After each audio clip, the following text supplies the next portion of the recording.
Woohoo! What's going on, my dudes? Hope everybody's doing good out there tonight. Probably getting rained out. I know we're seeing some nice storms right now. We have been. So, couple things to talk about this video, right? So, I'm not sure if I'm going to give it away with the thumbnail yet or not. But, something very, very, very cool just arrived at my house. Check it out, dudes. Check it out. This is a first generation RD manufacturing billet engine case, all American made CNC'd aluminum. Look at that. Look at that beautiful billet aluminum sexiness. And then we got some legit K&W machine mounts, front and rear. They ought to go very nicely. And of course, whoops, smashing the microphone around. Of course, we got one of Steve Lewin's Chaos Customs intakes on there. And guess what this top end is? This is the Motobecane AV10 50 freaking millimeter bore. Let me repeat that. 50 millimeters. Oh, yeah. Look at that. Look at that beauty. Made in Australian land. It's got this crazy little ball joint exhaust flange. I've never seen another cylinder like this. Check this out. It's actually threaded into the cylinder there. Look at that big old honking exhaust port on there. Sweet, buddy. And this bad boy right here, built by none other than Ryan Kellett. This is a completely one-off engine now. There was two in existence. His blew up because he had to put a cheap Chinese rod in his. This bad boy has a nice Italian Malossi racing rod, reinforced rod in it. Enough of me holding this thing up. Let's roll that B-roll. Get that sexy B-roll. Oh yeah.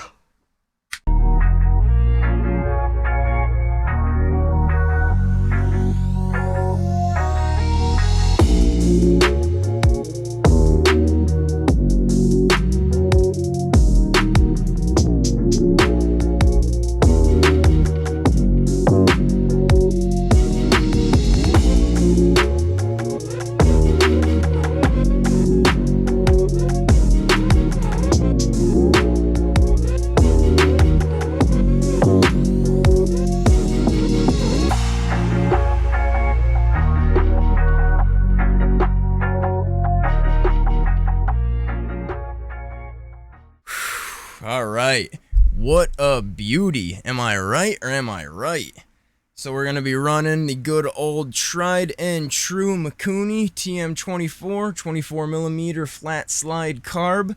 I got myself one of those Bregason's adjustable main jet bowls for this, so no more swapping main jets at least.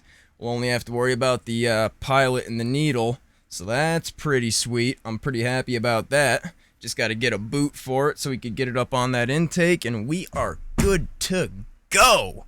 Woo!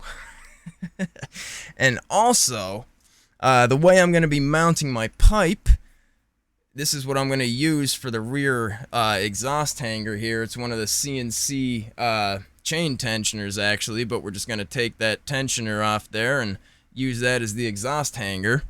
Pretty slick, pretty slick. If you can't tell, I am a sucker, a total sucker for billet aluminum.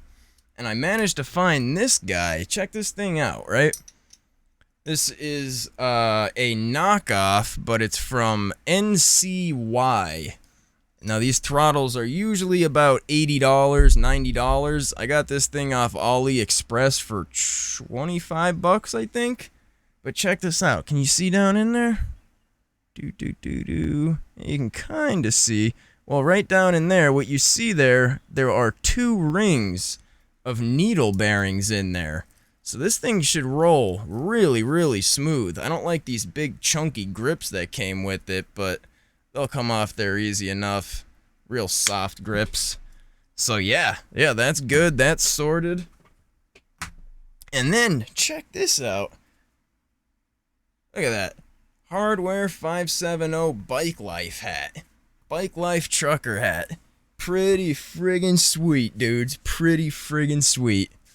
So, alright, enough about my stuff. If you guys follow me, I'm always in Mother's Best Motorized Bikes and RDM 66/80cc. Check out those two groups on Facebook, right?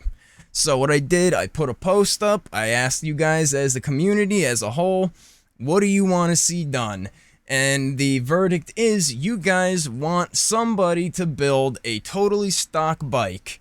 You want me to get good old-fashioned Wally World frame, you know, we'll get a Hyper, or we'll get any of the many popular cruisers. I'm so excited about this engine right now, I can't even think.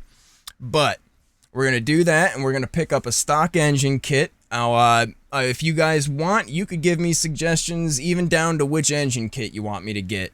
Right now, I'm looking at that Anbull one on Amazon. It's like $150 for the complete kit. You get everything you need, and at least they use one of the nicer, newer injection molded style cylinders on it. So that's what I'm leaning towards. I think that would be a good show for show you what the playing field has to offer there.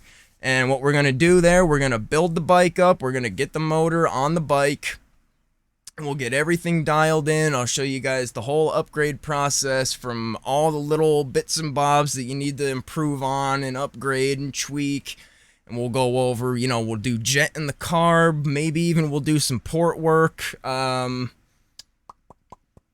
Resetting the clutch, reinstalling your magneto magnet, all stupid little things like that for an experienced guy, they seem like nonsense, common sense things, and I see a lot of guys attacking people in the groups for some reason.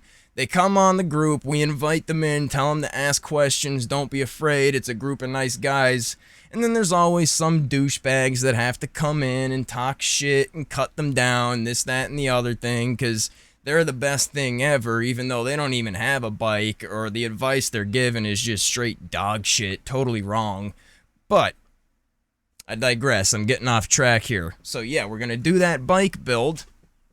Like I said, I haven't decided exactly which frame, which bike we're gonna build on yet, but it's going to be a cheap Walmart bike for sure. I don't know if I'm gonna do something like the Roadmaster, or get one of the cheaper, the Huffy Cranbrook, because that's like option numero uno. No, we're not going to get in El Luso. Those things are they're known for cracking. We're not building with one of them.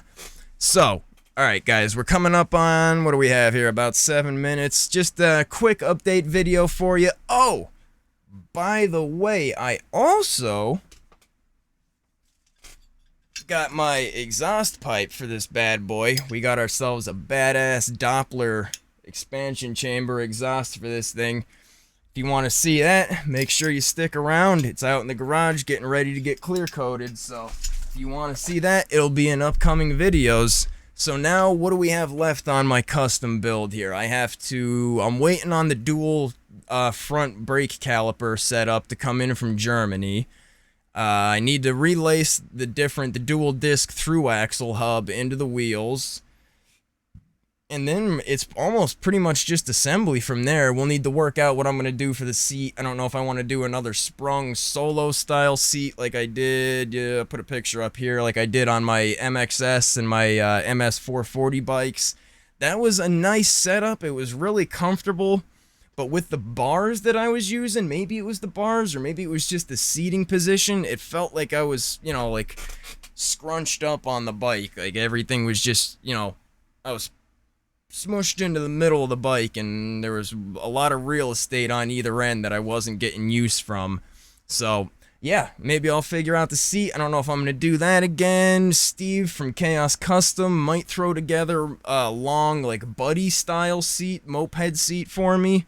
So yeah. Oh, and then I need the CNC'd windowed clutch cover from Smolik Performance and the extended drive cover, as well as the billet head that he's doing up for this thing. If you guys watched any of my other videos, I was talking about that and showing them off in the the beginner builders series in the essential upgrades video. You could see that stuff in there. I'll put a card up here for you somewhere if you want to go check that out. So, Alright guys, enough of me rambling on. We're coming up on 10 minutes here, so as always, I appreciate you guys. Thanks for stopping by. Stay safe out there. Enjoy riding. Enjoy building. Yeah, and I'll catch you guys next time.